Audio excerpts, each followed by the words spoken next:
Alright guys, welcome back to another Last GameBoard video, and today I'm excited to be talking about Night of the Ninja. So this is the first social deduction game on the Last GameBoard. I've been really happy to see that we're going after different games, different board game genres, that we're not just seeing like all strategy games or all war games or all that kind of stuff. We're getting different categories of board games here, and this being the first social deduction game. So this is for up to 8 players on the Last GameBoard. This does require a companion app, which I'll be showing you guys here in the overview, because of course this game does have hidden information.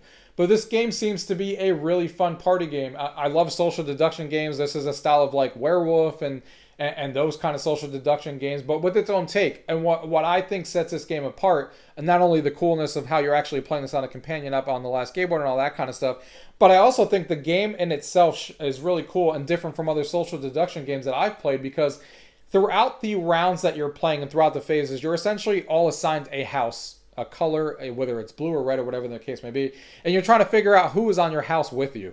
And trying to obviously kill the other members of the other houses by looking at their cards and looking for information, all that kind of stuff. But while you're doing that, you're trying to survive a round together as a house. So if I have 2 players in the game that are on house blue, I want to survive with my teammates so we have a higher chance of surviving to the end and working together and manipulating that. But the game is still a solo game, so even though you're working together to keep your house alive throughout the game, you're still trying to go after to have the most amount of points, because the person that wins at the end of the game is not by house, it's per person. Whoever gets 10 honor tokens at the end of the game is going to be the winner. So you're always going to be changing houses round through round. So obviously round 1 you may be on house red, and then the other next round you may be on house blue. So you never know how many honor tokens someone actually has. So you're always working together, but every round you're switching your allegiance on who you're actually working together, which is really cool.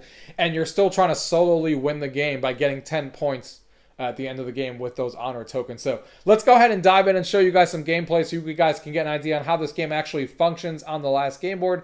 So let's go ahead and get into the video. Gaming tech, eating brekkie is the gaming tech. Going for a brekkie is the gaming tech. Gaming tech is the gaming tech. Gaming techie.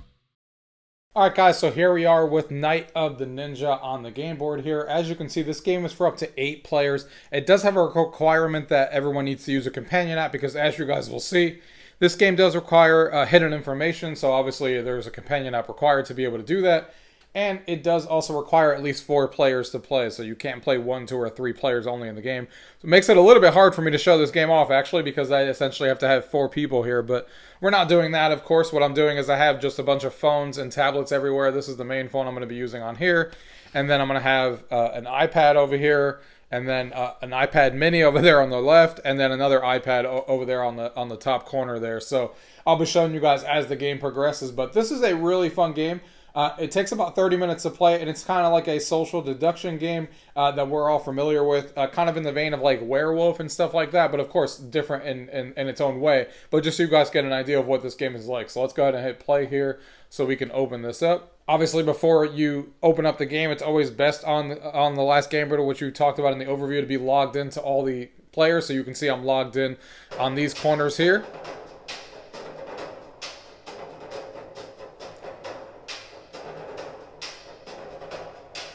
And then you just ready up all the players. So I'm just readying these players all up by just swiping this, which is really cool. A little ninja effect comes up when it shows up. And then you can see what's happening here is that it is loading the assets of the game. Essentially, when games load, it downloads the art and stuff like that it needs on the companion app. You can see here ninja cards and honor tokens. So you can see the little progress bar here as it goes and loads. Usually only takes like 1 or 2 minutes. This time is even going even faster. You can see once the progress bar is done, it stops lighting up. Again, this is for up to 8 players. You can see all the different places that people are in, and everyone's logged into the companion app like you need to.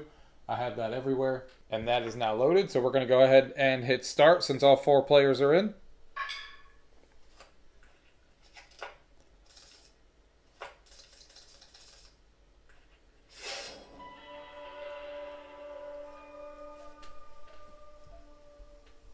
And you can see when the game starts, so you can see it obviously starts in phase 1, and it's telling everybody to select 2 cards to pass to the player on your left. Now, what's going to happen here is everyone is assigned a house. So you can see I am house blue on this phone here. Other players on the iPad are going to be another house here, which is the red side. It's Lotus and Crane are the houses that are in here. And everyone also has a number. As you can see here, I am number 1 on the blue team. And in a 4-player game, there will be another number 2. If there was more players playing, there would be other numbers like 3 and 4. But in a 4-player game, of course, there's 1 and 2 on each side. So there'll be a red player as well with a 2, as you can see there. And that basically determines your color, so you know what house you're on, because you're trying to determine who else is on your team across the table. And it also determines the number value, which determines who wins a particular round, which we'll see here at the end of this round. So the first thing it's telling us to do, like I said, is to just pick cards that we want to pass to the left. In other words, you're giving your opponent on your left whatever 2 cards you don't choose from these 3 cards here on the companion app. For example, I'm just going to go ahead, we're not going to describe every single card in the game, but I'm just going to go ahead and pass 2. And I'm going to do that for every single other player here real quick. Now, after you pass those 2 cards that we were talking about before, it's going to tell you to then select 1 more card to discard. So now you have the 3 cards in your hand, the one that you kept and the 2 that you obviously got from the player on your right. And now you're essentially going to discard. And obviously you can see all these cards do different things and all that kind of stuff. And they have numbers on them, the 3, the 6.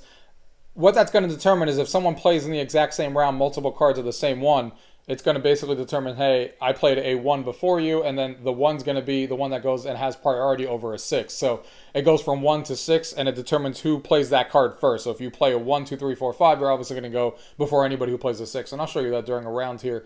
But I'm just going to go ahead and discard this one here for the time being on this phone. And then I'll discard a random one somewhere else here. We'll discard that one. So you can see here now it's telling you to do phase 1, which is whoever has the spy cards in their hand can now play the card. So this is phase 1. So let's see if anybody around the table here has a spy card. I do have this person over here plays a spy card. It doesn't look like anyone else. Whoever doesn't have a spy card just goes ahead and hits finish on their board, because it looks like just one person does. So this will be an easy one as far as getting that card to go. So this one's just telling somebody to essentially look at someone else's house. Remember, houses are those red and blue colors that you see on your icon. So this is the current iPad that's currently looking at it. So he's on the blue side. So let's say he goes ahead and clicks this person here. You can see on the companion app, he now knows that the house that he just looked at, this person right here, is on Crane. And he has a 1, and he's on the Crane. So you can go ahead and hit finish on there. And that would be that turn. No one else has any spy cards. So we continue to the next round. And then it says, you may now play any mystic cards you have in your hand. So the whole idea of this game is to figure out who's on your team and then kill the players that aren't on your team so you could be the house standing at the end of the round. So that's why you're going through these phases, playing these cards and stuff. So on the next turn here, it's asking whoever has a mystic card. So this player also has a mystic. This player also has a mystic card, so he's going to go ahead and play that. No one else has a mystic card, so we're going to go ahead and leave this alone. And everyone else just goes ahead and hits finish. And you can see this is where those numbers matter. 2 people played those mystic cards, but those numbers on the corner of the cards is the order that you get to play if multiple people are playing the same type of cards. So there being a 2 there, and then someone else at the bottom, I can't see that number right now, but it's either a 3, 4, 5, or 6, obviously. This person gets to go first, so that's this player right here. It tells you exactly what to do, basically what the card says. It says, view another player's house card and 1 ninja card by tapping on their thing. So I'm going to keep using this one here. We'll just click on that one. And then on the companion app, it's showing their Lotus card, and it shows them 1 card. So you can see everyone has 2 cards right now. It's showing them that they're part of Lotus, which is 1. And then I would just go ahead and hit finish the same way as before. And now I got to see that person's card. The next person does the exact same thing. So this is the this person over here. He's going to click on someone. And let's go ahead and say he clicks on this person here. Let me actually show you guys on the companion app. So you can see he saw that he's a Crane 2. And this is one of their random cards that he got to see, so he can tell exactly what he has. And then he hits finish, and then the play proceeds. Now we're on to phase 3. And now whoever has a trickster card can play one. So this person has one, this person does not. He has no more cards to play. This person doesn't have anything to play here, and neither does this person, so we'll hit finish on all of theirs. And now we're going to be playing a trick. So this person says here, select 1 or 2 players' house cards to view them and tap them on their drawer. Oh, sorry. Select 1 of 2 players' house cards to view by tapping on their drawer. So you're essentially getting to look at their house cards of 2 players. And you can go ahead and swap them if you want to. That's what this trickster does. So I look at the first person's card. Let's say it's this one. I see that he's on red. And then I look at this person's here, and on the companion app, it's showing me red or blue. I can decide if I want to swap them and have them not know what they are. So if I hit finish, now these players swapped roles, and now looking at this companion app, I don't know who I am anymore because he just switched roles. And I don't know if I'm on the blue side or I'm playing trickery, and maybe he just swapped the same colors and stuff like that. So makes the game now harder to decide, hey, who's on whose team now? So that's what the trickery cards do. So now we have the blind assassin, which is phase 4. Whoever has a blind assassin card gets to play. There is one person who has a blind assassin card left to play. So this person here is playing a blind assassin. It says choose a player and kill them. So this is where things get interesting. If you've been playing cards and you've been noticing what's been going on the whole time, and you play a blind assassin card, you may now have the thought mind of, hey, I think this person is not on my team anymore, so I'm going to slash them and kill them. That kind of thing. Or where you're trying to figure out who's on your team, and by using those cards, getting information, and then killing them off if they're not on your team. And then you can see here right now, I have a choice on who I want to kill. And it's really cool how you kill in this game. You basically just slash. So I'm actually going to slash this person right here just to show you guys something. Because in secret, of course, this person has a martyr card here on the companion app. And the martyr card says, reveal this if a shinobi or a blind assassin chooses to kill you. And then you get to gain an honor token at the end of the round. Honor tokens are what you're going to see at the end of the round and how you actually win. So let's go ahead and try to kill this person here. You just slash. And then he gets to play his martyr card. That martyr card, you still get to kill that person, so they can't play any more cards or anything. So there's nothing for them to actually do. But that's how that would work. He's now out of the round. But you still get to get that token at the end, like it says. Now, whoever has shinobi cards can play them. There's only one person at the table who has that shinobi card, which is him here. So now he gets to decide if he wants to kill one of the other 2 players that are left in the round. So that could be either this person here or this person here. Their choice. Of course, they should probably have some information before they kill someone. But either way, we're going to go ahead and slice this person right here. Or actually, sorry, that's my fault. This shinobi card says to look at the house and then choose to kill him. So that's even better. So he tapped on this person here. He saw he's on the red team. Granted, he's the one with the question mark over here on this big iPad. So he doesn't know if he's on the red team with him because they swapped roles. So now he has to make the decision. And now you can see that either way, the House Lotus has decided to win because he did not choose to kill him because he hit finish. And now it tells you House Lotus won. So House Lotus gets to go ahead and pick their tokens. Now, the way that the reveal happens is you only get these these honor tokens if you actually are on the winning side. So you don't need to be alive. Even if you were killed like this person was, you still get to collect the token as long as your team actually wins. And that's where these numbers come into effect. These numbers that are sitting on the iPad and stuff like that we talked about before, these 2 and 1s. If there were 2 people left in the game and there was a 2 blue and a 1 red, the 1 would win because it's a higher rank of that of the team that won. So it's not necessarily how many people are left. You could have 3 people at the table that are on the red side and they all withstood and lasted to the end without getting killed.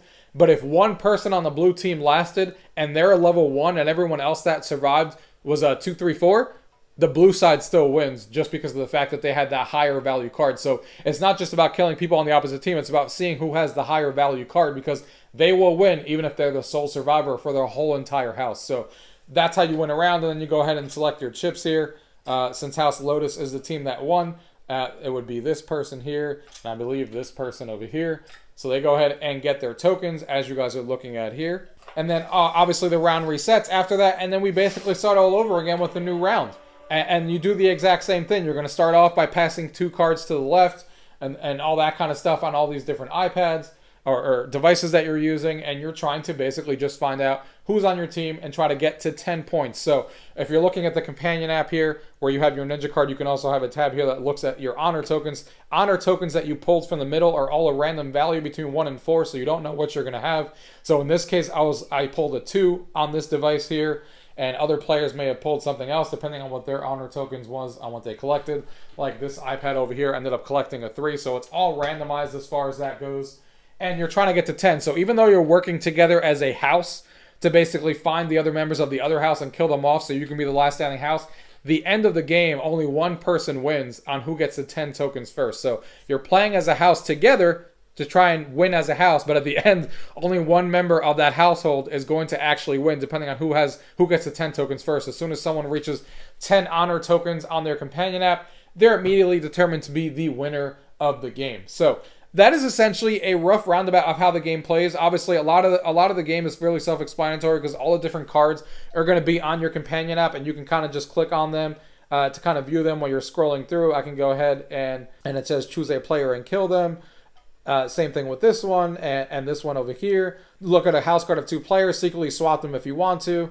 So all these different kind of cards that do different things, but the idea is exactly the same. You're trying to figure out who's on your house and eliminate the other players who are not, especially the ones that have a higher rank. So if they do last, they're killed and your house ends up winning. So I think this is a fantastic social deduction game, and it works extremely well here on the Last GameBoard with the companion app, with a beautiful design on the background that they did. I like when they do different designs on the companion app. It plays up to 8 players, which makes this obviously a great party game. I've never played Night of the Ninja before. I've played a lot of social deduction games, and I really, really like this one because it serves something unique to most of these games that you see social deduction games. This one being like in a similar style of Werewolf and stuff like that, but this one has the uniqueness that, hey, you're playing on the same team together while you're playing the game, but you may actually you're still eventually going to end up wanting to win yourself. You're actually going to get those 10 points for yourself and win as a solo, even though you're working as a house together. And there's a lot of coolness about like killing each other. I like the way that animation plays out,